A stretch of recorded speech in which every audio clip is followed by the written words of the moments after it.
नेलावरी मची वया मस्कराची वया मस्कराची वया नेलावरी मची वया मस्कराची वया नेलावरी मची वया मस्कराची वया। ज़ुएब यार अॻे वाह जो ज़मानो हो, 4-5 माण्हू गॾु वेहंदा हुया। हा यार, हाणे सभु कंहिंजे घर लेटरिनूं आहिनि।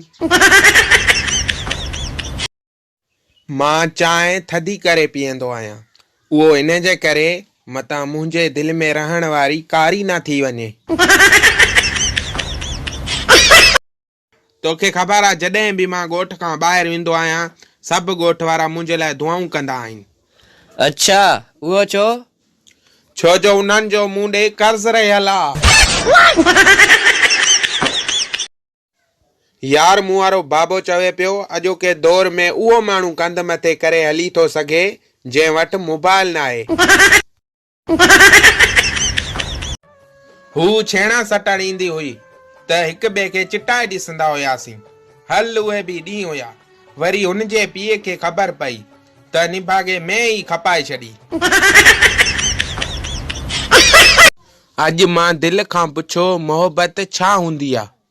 दिल वॾे अदब सां चयो, पुट मुंहिंजो कमु सिर्फ़ खून सप्लाई करणु आहे, बाक़ी बेग़ैरतियूं तव्हां पाण इजाद कंदा आहियो।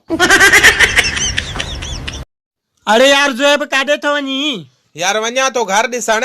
इन घर में वञी थो? हा, इन घर में वञा थो। अरे इन घर में त जिन रहंदा थी।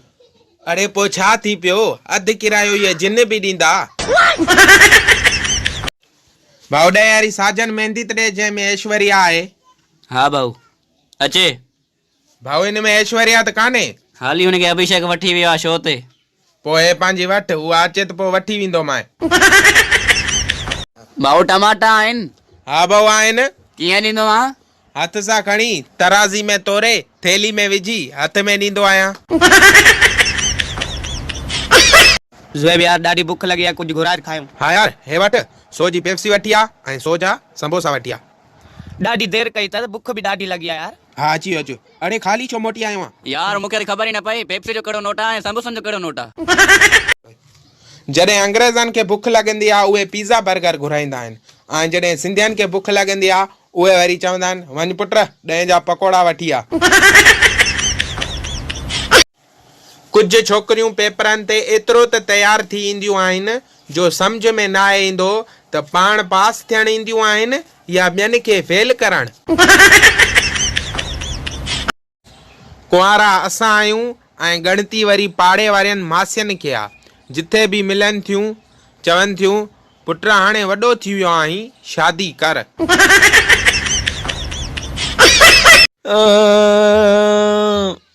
ज़ुएब यार, हे तव्हांजो घोट छो थो रोए? यार इन जे करे रोए थो त बाबे वारा ॼन सां गॾु मूंखे वठी वेंदा अलाए न। भाऊ अटो ॾे। घणो भाऊ? 5 किलो ॾे, पर सुठो ॾे। जे ख़राब निकतो न मां मानी पचल भी वापस करे वेंदो मां। चलो ठीकु आहे, पोइ हिकिड़ो कमु कजां, उन सां गॾु मुर्गी जो बोर्ड बि खणी अचिजां। यार ज़ुएब मुंहिंजे ॾंदनि में कीड़ो लॻो आहे, ॿुधाए छा कयां? तूं 2 हफ़्ता खाइण पीअण छॾे ॾे। पोइ हुन में छा थींदो? पोइ कीड़ो बुख ते पाणी मरी वेंदो।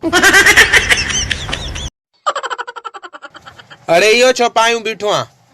अरे तो ख़बर न आहे कोरोना वायरस फैलियल आहे। अरे पोइ पेम्पर छो पातो थी? मास्क वठ न। अरे चरिया मास्क 100 ते आहे 20 रुपया। अरे यार मूंखे हिकिड़ी ॻाल्हि ॿुधाए, कल तूं दरिया में ॾही छो पियो विझी? अरे यार मूंखे लॻो त लस्सी ठही वेंदी। अरे इन्हनि हरकतनि जे करे त तो ते माण्हू खिलंदा आहिनि। हाणे तूं मूंखे इहो ॿुधाए त एतिरी लस्सी पीअंदो केरु? अगरि कंहिं ॿार खे कपिड़ा लुंडा थी वञनि त ॿाहिरि मुल्क ॾे चवंदा आहिनि कंहिं ॿिए खे ॾेई छॾियो, ऐं असां वारे मुल्क में वरी चवंदा आहिनि रखी छॾियो, ॿिए ॿार जे कमु ईंदा। हेॾिया हिकिड़े डंडे सां तुंहिंजी टंग न पिञा तूं पोइ चइजां, तूं रुगो असांजे दर ते अची ॾेखार। तोखे मालकनि ॾे न पुॼायां तूं पोइ चइजां। केरु आड़े? अरे कोरोना वायरस आहे। नफ़्सा नफ़्सी जो दौर आहे। अॼोके ज़माने में कंहिंखे सचो दोस्त मिले या न मिले, पर हिकु अहिड़ो सचो इंसान ज़रूर मिलंदो आहे जेको चवंदो आहे भाऊ पोयां पंहिंजी खमीस ठाहे